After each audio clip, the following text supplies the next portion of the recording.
আজকের এই অনুষ্ঠানটি একটি ব্যতিক্রমধর্মী অনুষ্ঠান। আজকের এই অনুষ্ঠানের মাধ্যমে দেশের বেসরকারি স্কুল, কলেজ এবং মাদ্রাসার অবসরপ্রাপ্ত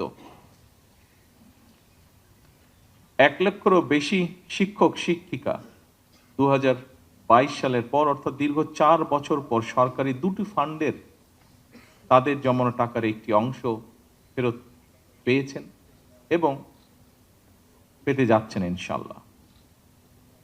এই দুটি তহবিলের একটি হচ্ছে বেসরকারি শিক্ষা প্রতিষ্ঠান শিক্ষক ও কর্মচারী কল্যাণ ট্রাস্ট এবং অন্যটি অবসর সুবিধা বোর্ড।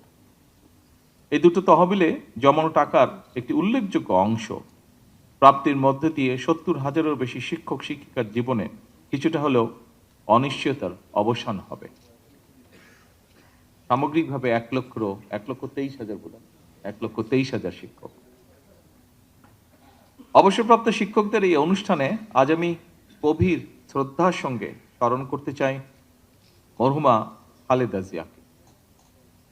খালেদা জিয়ার প্রতি জানাই বিনম্র শ্রদ্ধা, কারণ অবসরপ্রাপ্ত শিক্ষক শিক্ষকদের কল্যাণে তার উদ্যোগেই 1991 সালে বেসরকারি শিক্ষা প্রতিষ্ঠান শিক্ষক ও কর্মচারী কল্যাণ ট্রাস্ট এবং আবারও তারই উদ্যোগে 2002 সালে অবসর সুবিধা বোর্ড প্রতিষ্ঠিত হয়েছিল।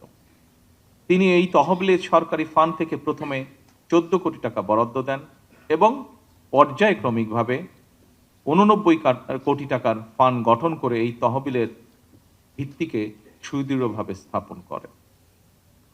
উপস্থিতবৃন্দ, আপনাদের হয়তো অনেকেরই জানা আছে সাবেক প্রধানমন্ত্রী মরহুম খালেদা জিয়া বরাবরই শিক্ষক, শিক্ষা, শিক্ষিকা, শিক্ষার্থী সম্পর্কে ইতিবাচক মনোভাব পোষণ করতেন। বিশেষ করে নারীদের একাডেমিক শিক্ষায় শিক্ষিত করার ক্ষেত্রে তার উদ্যোগ এবং ভূমিকা আন্তর্জাতিকভাবে স্বীকৃত। শিক্ষা বিস্তারে সাবেক প্রধানমন্ত্রী মরহুমা বেগম খালেদা জিয়া চালু করা শিক্ষা উপবৃত্তি এবং নারীদের বিনা বেতনে শিক্ষার সুযোগ শিক্ষা বিস্তারের ক্ষেত্রে বিশ্বের বিভিন্ন দেশে মডেল হিসাবে অনুসরণ করছে। আমরা মহান রব্বুল আলমিনের দরবারে মরহুমা খালেদা জিয়ার মাগফিরাত কামনা করি। প্রিয় শিক্ষক শিক্ষিকাবৃন্দ, অবসরপ্রাপ্ত শিক্ষকদের কল্যাণ নিশ্চিত করতে প্রতিষ্ঠিত দুটি তহবিলে শিক্ষক শিক্ষিকাগণ প্রতি মাসে যে টাকা জমা দেন সেই টাকার সঙ্গে সরকারের প্রতিটি অ্যাকাউন্টের বিপরীতে নির্দিষ্ট হারে একটি অ্যামাউন্ট জমা করেন। এর উদ্দেশ্য হল দীর্ঘ চাকরি জীবন শেষে অবসরে যাওয়ার সময় প্রত্যেক শিক্ষক শিক্ষিকা যাতে একটি ভালো অ্যামাউন্ট হাতে পান। উদ্দেশ্য মহৎ হলেও দুর্ভাগ্যের বিষয় হচ্ছে চাকরি জীবন শেষে অবসরে গিয়ে এই টাকা উত্তোলন করতে শিক্ষক শিক্ষিকাদেরকে নানা ধরনের ভোগান্তি পোহাতে হয়েছে, যার একটি বাস্তব ভিডিও আমরা কিছুক্ষণ আগে দেখেছি।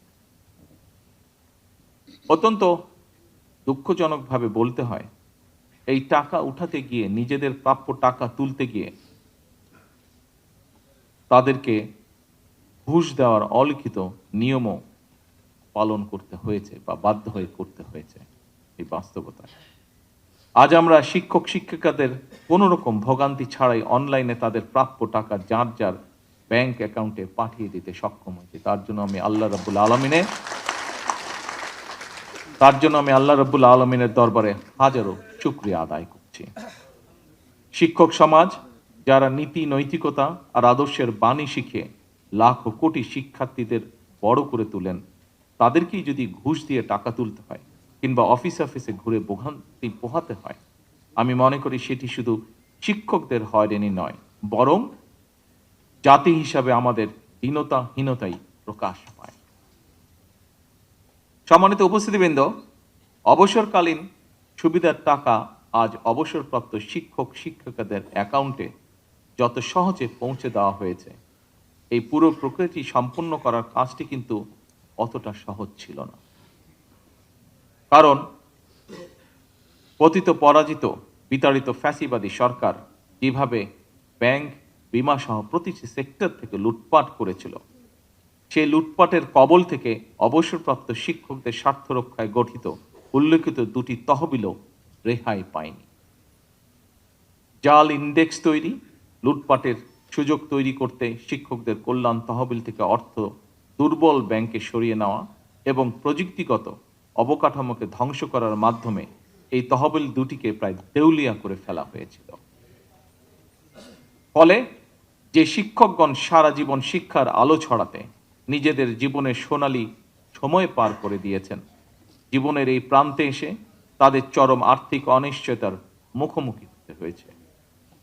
ফ্যাসিবাদী চক্রের লুটপাটের কারণে অবসরপ্রাপ্ত শিক্ষক শিক্ষিকাগণ 2022 সাল থেকে এই তহবিল হতে কোনো টাকাই পাচ্ছিলেন না।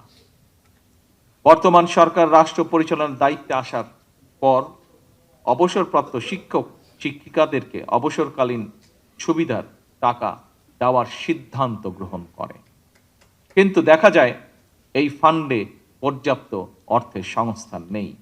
ফলে অবসরপ্রাপ্ত 70,000-এরও বেশি শিক্ষক শিক্ষিকাদের দুরবস্থার কথা চিন্তা করে সরকারকে বিশেষ ব্যবস্থাপনায় আজ অবসরপ্রাপ্ত শিক্ষকদের টাকা পরিশোধ করতে হয়েছে।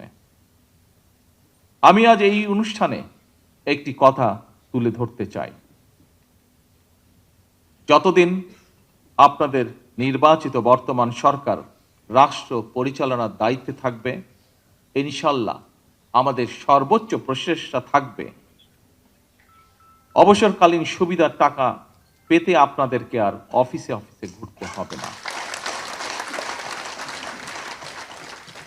আমাদের সর্বোচ্চ চেষ্টা থাকবে ইনশাল্লাহ আর কোনো ভোগান্তি আপনাদেরকে পোহাতে হবে না এই সংক্রান্ত বিষয়।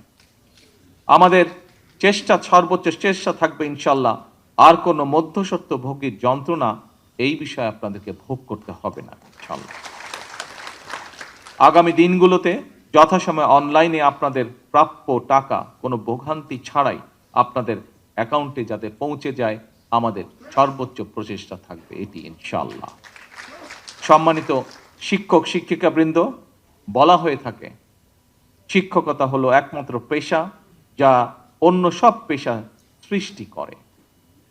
আপনারা শিক্ষকতা পেশা থেকে অবসর গ্রহণ করলেও আপনাদের কাছ থেকে শিক্ষা নিয়ে অসংখ্য শিক্ষার্থী নিজেদেরকে নানা পেশায় প্রতিষ্ঠিত করেছে এবং বর্তমানে করছে এবং ভবিষ্যতেও করবে।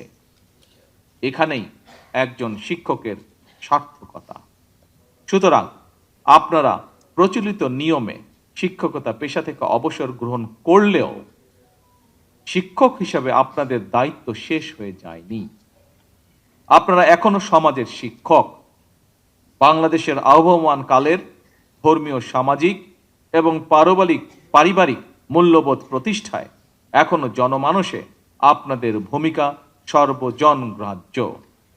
সুতরাং আপনারা জীবনের শেষ দিন পর্যন্ত আমাদের চলমান এই সমাজে আলোকবর্তিকা হিসেবে ভূমিকা রাখবেন ইনশাআল্লাহ। এই প্রত্যাশা ব্যক্ত করে এবং আপনাদের সুস্বাস্থ্য কামনা করে আমার বক্তব্য শেষ করছি। আসসালামু আলাইকুম।